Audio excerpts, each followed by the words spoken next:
जय श्री बालाजी महाराज, श्री शिवाय नमस्तुभ्यम। ईश्वर की कृपा आप सब पर बनी रहे।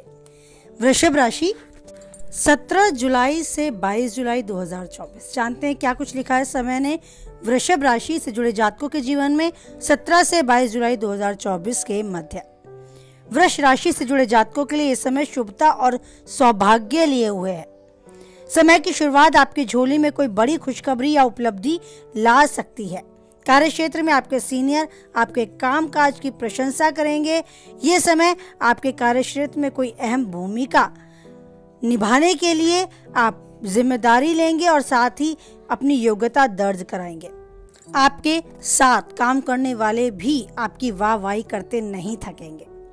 पैतृक संपत्ति की प्राप्ति में आई अड़चनें दूर होती नजर आएंगी। घर परिवार से जुड़ी किसी समस्या को सुलझाने में ये समय आपके लिए काफी हद तक मददगार साबित होगा। आपको अपने माता पिता की तरफ से भी पूर्ण रूप से सहयोग और समर्थन मिलेगा।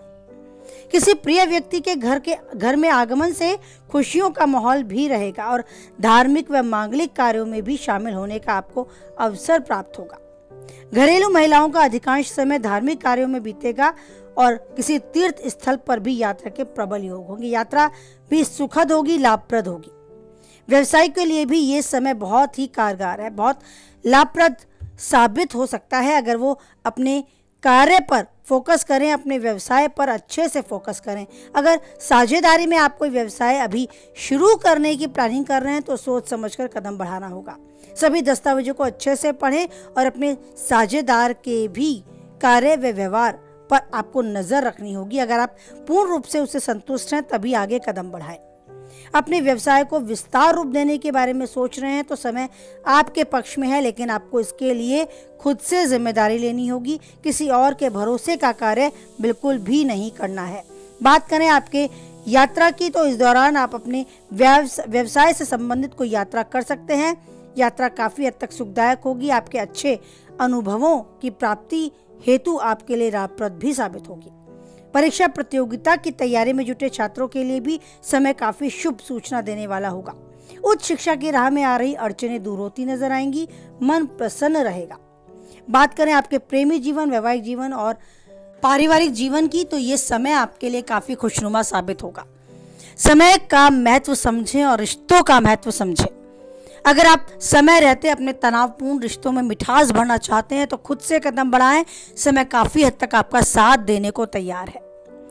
पिछले कुछ अनुभवों से सीखें कि समय अपनी चाल के अनुसार रिश्तों को भी बदलता रहता है। तो कभी उतार चढ़ाव, कभी धूप छांव आए तो घबराएं नहीं और ना ही उस खटास, उस कड़वाहट को अपने मन में जगह दें कि वो बनी रहे। रिश्तों के साथ समय को समझें और बस रिश्तों को दोबारा से मिठास भरने के लिए पहल करें।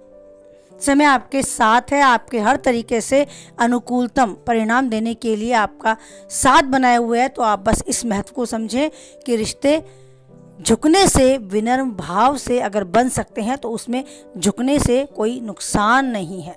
झुककर रिश्तों को संभालना आपको आता है तो इस अपनी कला को और निखारें और अपने रिश्तों को संभाल लें। भावात्मक रूप से आप अपने जीवन साथी के साथ एक आनंद की अनुभूति करेंगे, अपने मन तन की चर्चा करेंगे और इस समय को अच्छे यादगार पलों में शामिल करने जैसा अवश्य बना पाएंगे।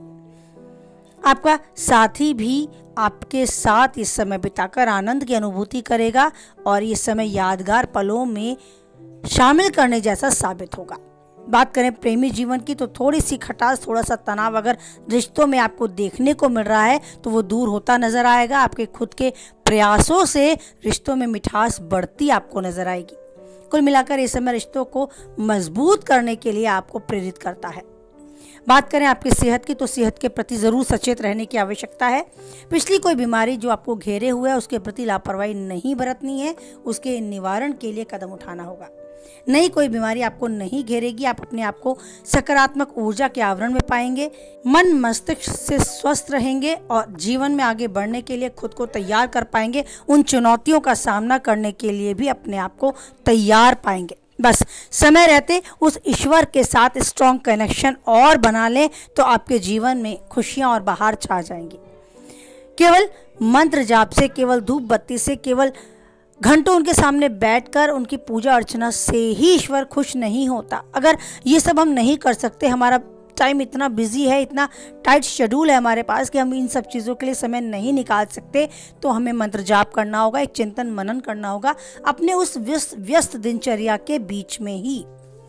हम कुछ भी करते हैं, हम ड्राइविंग करते हैं, हम खाली बैठे हैं, केवल सफ़र कर रहे हैं, हम अपने ऑफिस में हैं, अपने कार्य क्षेत्र में हैं, अपने समाज में हैं, कुछ पल ऐसा है जिसमें केवल हम एकांत में समय बिता रहे हैं, हम लंच कर रहे हैं अकेले में, तो भी हम उस ईश्वर को याद कर सकते हैं। हम उस ईश्वर को किसी भी पल याद कर सकते हैं, और ऐसा याद करें कि बस ना घंटों ना मिनट बल्कि कुछ सेकंड के लिए ही अगर उस ईश्वर के साथ हमारे तार जुड़ जाते हैं, कनेक्शन जुड़ जाता है, तो बस वही हमारी पूजा अर्चना है। अपनी प्रार्थना उस ईश्वर तक पहुंचाने के लिए कुछ पल ही बहुत हैं, बस वो सच्चे होने चाहिए।